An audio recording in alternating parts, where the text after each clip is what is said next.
Klobásy, jaternice či kapustnica ako od babičky.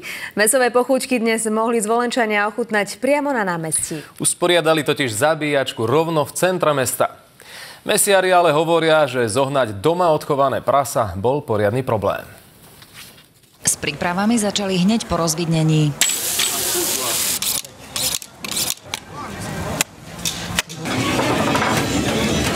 Robíme mesiarské výrobky, ako sú tlačenky, jaterničky, klobásy, samozrejme opekáme restovanú krkovičku. Tradične najviac ľudí prišlo na klobásy. Mnohí čakali na jaternice či na surové mäso, ktoré si chceli spracovať doma. Som prekvapená, lebo aj my robíme zabíjačku, ale je to fakt ako domáce. A aké je tajomstvo dobrej klobásy? Aby soľ nedá veľa, 2% len, papriky, presne, ja dávam 1,5% papriky, sladkú s tuhou si to môžem miešať, hej.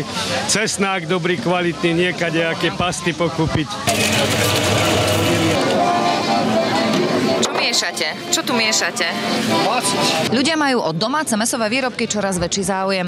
Kým minulý rok tu na tomto námestí zabili 2 svine, tento rok ich bolo 6, no a ako hovorí hlavný mesiar, ani to asi nebude stačiť. Problémom je podľa neho totiž vôbec nájsť chovateľa prasiat. Vo Zvolenskom regióne sa im to ani nepodarilo. Doviezli sme zo Zlatých Moraviec, tam nám ich vychoval jeden ako poľnohospodár, ktorý sa ešte venuje tomu a ktorého to baví, lebo zo stratou samozrejme svine, ktoré sa dochovajú na Slovensku, vďaka našej politike a vláde je vždycky zo stratou, áno.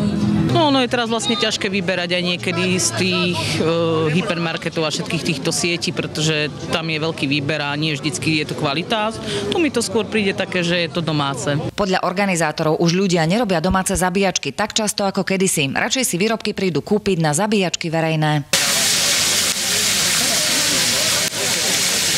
Tradície podľa môjho názoru treba udržiavať. A ľudia, aj mladí ľudia, teraz sú, povedal by som, že im to chýba. Chýba to ale nielen mladým. Všetko mäso organizátori vypredali krátko popoludní. Zo Zvolena Martina Kašiarová, televízia Markíza.